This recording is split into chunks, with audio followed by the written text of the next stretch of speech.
And so welcome to Satsang. Namaste.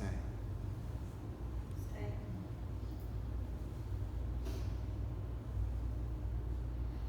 So, I'd like to begin by explaining how I got here, and then I'll ask you. All of you I will ask. So my name is Brian, and I am a wandering monk. In 2012, I had a darshan, or a spiritual meeting with my teacher, Swami Purna. We lit a candle. It's not a real candle. A candle for him. And he said to me, Brian, now it's time to renounce, to leave your old life behind and set out on the road and start sharing these gatherings, this energy with others. At that time I was running a financial planning firm. And, it achieved what you call the American dream, very happy, successful, it was easy life, you could say. And I said, yes, of course. That was a 3-minute conversation. I went home, living in Austin at the time, and I just, gave away pretty much all my clothes. I had a little garage sale in my apartment. I sold my car. I bought a van, I put a bed in the van, and I just set off into the sunset. And I've been kind of traveling off and on since then. It's been 11 years. The real purpose of satsang is, I'm going to kind of define it in a different way. Self-realization, understanding of one's true self, beyond the body, beyond the mind, beyond the emotions, beyond the senses. Who are you? That's the real purpose of satsang, to help you find that. This is very important. This is the very purpose of human life, of having a human life. I said this in the last hotspot yoga gathering that we had just last night, that many people forget what yoga is all about. They come to a class, they sweat, they do some poses, they get in shape, they stretch their bodies out, they go home, they say, oh, I feel happy, that must be yoga. And yet it's so much deeper than that. It's an inner exploration of your being. So the asana practice is just the beginning. It's like the very, very surface. Like similar to like the waves of the ocean. Yeah, you can go up and down with the waves of the ocean, but what if you dive deep, even just 10 feet underneath the waves? What's it like? So peaceful, right? So deep, so tranquil, so lovely, just floating. So similarly, when you do the asana practice, you kind of prepare your body then to sit in meditation, relax and dive into your own being, and you could sit there for hours. And then, it's said that the final stage of yoga is samadhi, which is a feeling of oneness with the entire universe. I am everything. And that is the crown chakra realization, this energy center. When this awakens, you're no longer in a body anymore. The body walks around, this body works and still does things, but you're not there. You're everywhere. You're in here, you're in here, you're in here, you're in the air, you're in the walls, you're in the fan, you're in thoughts, you're in animals, you're in the entire universe. And in a way, you watch your own play. All of creation is you. You want to hear something interesting? So Swami Purna once said in his book, he still says it in his book, that there aren't a bunch of characters in this universe running around and doing things. There's only one player in the entire universe. That's it. One being. And it is seeing through all the eyes of all beings. Only one. It's the only character. And yet, we're so deluded in thinking we're in this tiny thing, walking around on earth and having fun. And that's hard to realize. So very, very, very few people who have realized that truth, that understanding, that experience that directly. We all sort of live in this dream of I'm separate from the universe. And if that's what we believe, that's what we become. You know, they say what you meditate is what you become.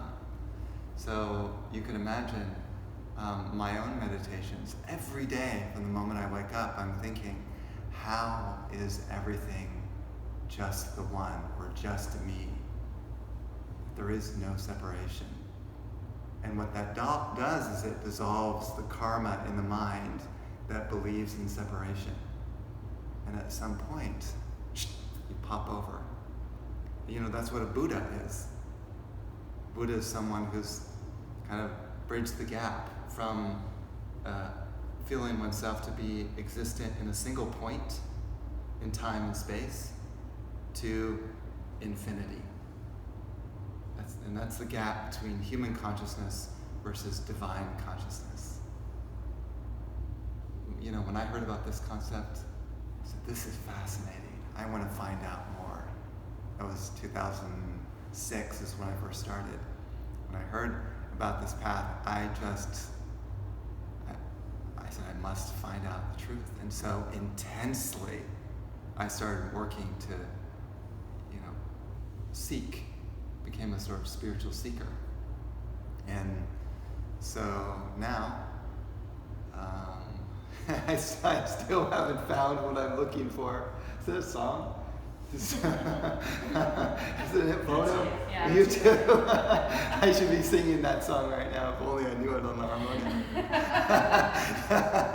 I still haven't found what I'm looking for. But my life is so much more beautiful than it was 15 years ago. I mean, life is scintillating. So much love, so much joy, so much peace, so much stillness. Mind is really quieted down. Relationships are so much more, they're phenomenal. Like, there's joy in life. It's like the being has absolutely transformed, and yet still, I'm searching for the truth. Where is this one being? There's an interesting story about a deer in the Himalayas. Anyone been to the Himalayas? Okay. So in the Himalayas, there's this magical deer. And it has this precious substance in its chest right here. And this substance is like this intoxicating perfume. So the deer is constantly searching through the Himalayas, trying to find that perfume. Oh, where is it? I must find it. It's searching everywhere. It can't find it. All along, right? The perfume is there in its own chest. And that is exactly how we are. We're searching for happiness in the world, are we not? What do you call it? Food, sex, and rock and roll. That's what we're after, to have fun. Because that song, Girls Just Want to Have Fun. That's Cyndi Lauper. That is Cyndi Lauper.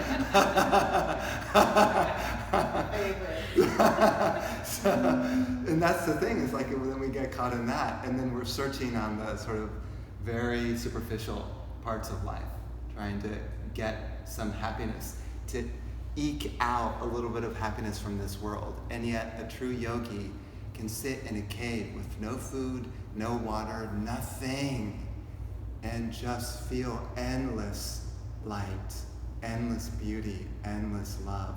They're crying because their life is so beautiful. And on the outside, it looks like they're doing nothing. They're in communion with their own beloved. So that's the final stage of yoga, to find that within you. And you don't have to go to the Himalayas or some distant temple or even a yoga class necessarily to find it. It's already waiting for you to come back. There's a kind of beautiful mantra, Hari Om. Hari Om. And Hari is another name for divinity, and Om is the primal sound of the universe. So, but I like to define Hari Om as hurry home. Come back to your home, which is all along in the core of your own heart. In order to get there, you can't keep doing things. You must stop at some point, meditate to go within to find that. Otherwise, it's just going to be a rat race. The hamster wheel? running, trying to search for happiness. Lifetime after lifetime after lifetime. They call that in Buddhism the wheel of samsara. Endless lifetimes. And repeating the same things. This lifetime, we did it last time. We keep repeating. Everything seems new, but you don't remember all your past lifetimes. You have already done it. So then the real yogi says, now, what's next? So then that's when you sing Hari Om. You can sing with me if you like. Listen first, see if you can get the tune. I heard there's some good singers here. So then you can harmonize with me if you like. Now that would be great. Then our video will go viral. Tag you. Hari Om, Hari Om, Hari Hari Om, Hari Om, Hari Om, Hari Hari Om, Hari Om, Hari Om, Hari Hari Om.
These mantras activate the chakras, the energy centers, the energy channels.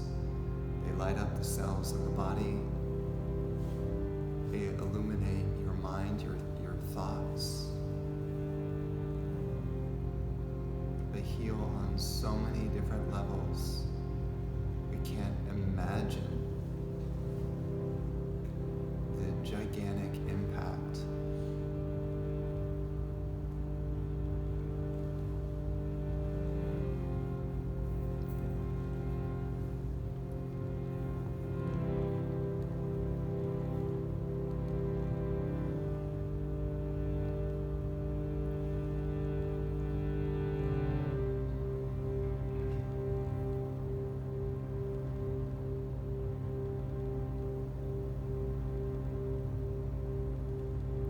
I'd like to speak about higher states of consciousness through a story, a very special story from ancient India called the Ramayana. Has anyone read the Ramayana? Okay, so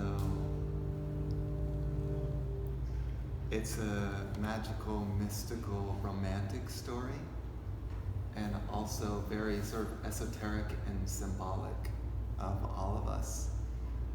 One of the great and the holiest of stories on earth that many yogis have read just to try to attune with the energy itself of this story. So just by me telling it, you're already being exposed to the energy of the Ramayana. You're already like in a sort of bath, spiritual bath, if you want to call it that. This story has been told for probably hundreds of thousands of years. It's actually set, some say 300,000 years ago, some say over 500,000, some say a million years ago, on Earth, before our historical timeline. There was another age, another civilization that existed before us that we just don't have in our history books. And that was during the time of Ram, Sri Ram, and his consort Sita.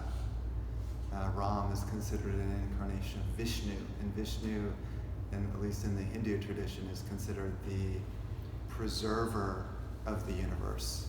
Gods are just energies. They're energies. There's an infinite energy. The preservation principle, what keeps this body together? What keeps the floor together? What keeps the air together? What preserves it, keeps it going? That's the Vishnu principle. That principle actually incarnated into a human being called Ram. Ram was born as a prince to a king named Dasarat. He had, I think it was 3 wives, and one of the wives got upset that her son was not going to become king of the kingdom. Instead, Dasarat was choosing Ram to become king. What do you call it when someone inherits the kingdom? It's you know what I'm talking about. So then she, this queen, decides to invoke a wish on Dasarat, the king, her husband. It says, remember when you promised that I could have any wish that I wanted, and now I'm going to take that wish. It was a long ago. That's a long story, but I won't get into it. So she says, I want my son to become king, and I want Ram to go into the forest for 14 years in exile. Could you imagine the wife saying that? I mean, that's tragic. And so the king, who felt helpless, who had promised her a boon or a wish long ago, said, okay, if that's what you want. And then he goes and tells Ram, sorry, actually, I just announced that you're going to become king, but instead the son of Kekay is the name of the queen, and that son's name is Bharat. Bharat's going to become king instead of you, and Ram, you actually have to go into exile for 14 years. Well, Ram is amazing. Unlike normal human beings, he had no reaction to that. Whether he was king or not king. He didn't even blink an eye. He says, yes, my lord, anything you say. Happy to go into exile, if that's what you want. And so then his brother Lakshman says, well, if you're going, I'm going. I'm by your side. Lakshman was practically Ram's shadow, would serve him in every moment. So Lakshman decided to follow him. And then Sita, who was the beautiful wife of Ram, said, I'm going to go with you too. And Ram said, well, you're going to go with me? It's uncomfortable in the forest. Do you realize that? She says, that's fine. I'm going to go with you anyway. I am loyal to you to the end. So then she renounces her position as the princess, and they all walk away into the forest. And when they were walking away, Ram represents the supreme reality, the ultimate reality. Many people adore Ram. Everyone cried, wept. They were so sad because, whenever Ram walked into the room just lit up. Everyone loved him. Such a good friend, such a good leader, such a good brother, such a good husband, such a good son. He's perfect in every way. And now he's leaving. So the city of Ayodhya, maybe you've heard that the city of Ayodhya, actually traveled there in India a couple years ago, they turned off their lights and they became sad because Ram left. And so in the forest, could you imagine traveling for 14 years? Sita still got to wear her nice clothes. But Ram and Lakshman wore bark. Like renunciates. They wore bark, so they traveled around. And interesting about Ram is Ram knew exactly where to go to find out about his devotees, who was devoted to him. Because it's such a rare thing for an incarnation like Ram to come down, who represents infinity. I mean, it's extraordinary. It doesn't happen much. Buddha would be another example of that, or Christ would be another example of that kind of avatar. So,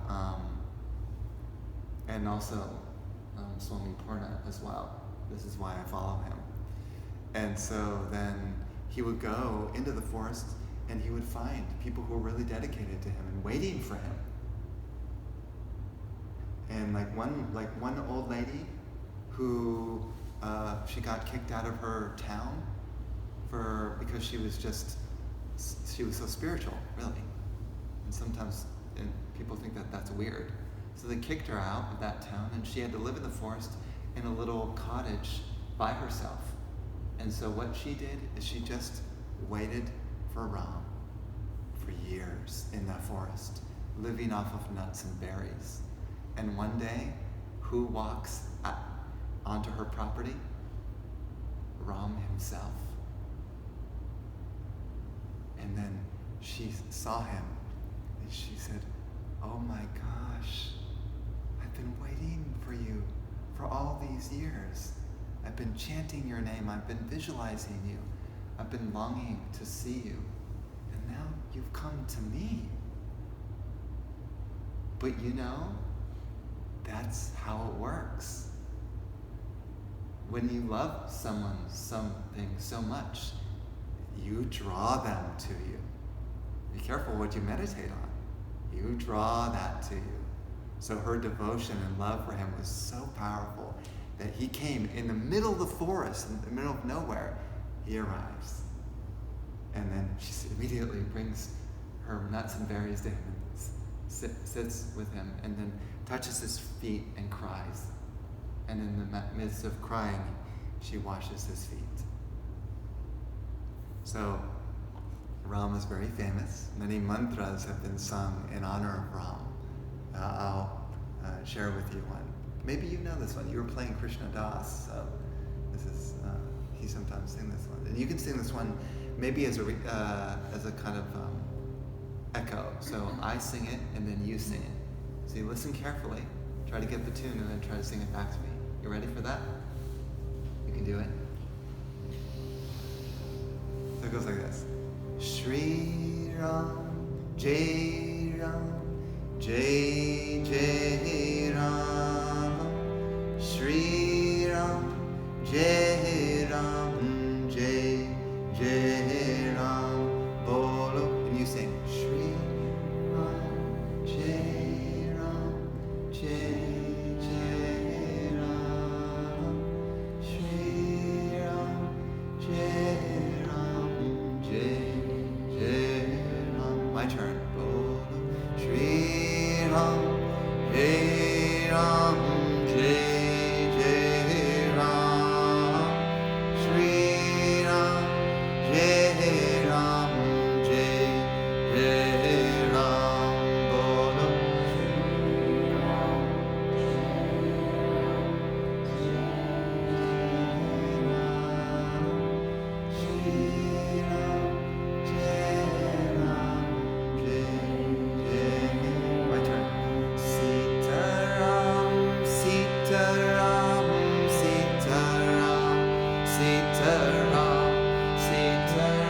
Sitaram, Sitaram.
visitation from Ram.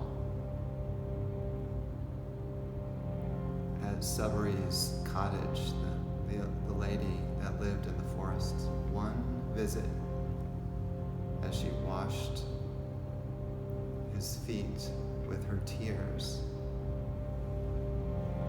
That moment her soul was free,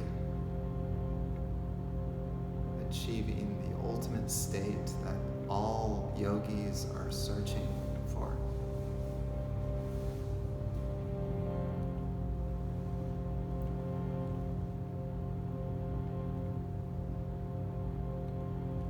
The ultimate truth, freedom, moksha, liberation, Ram consciousness.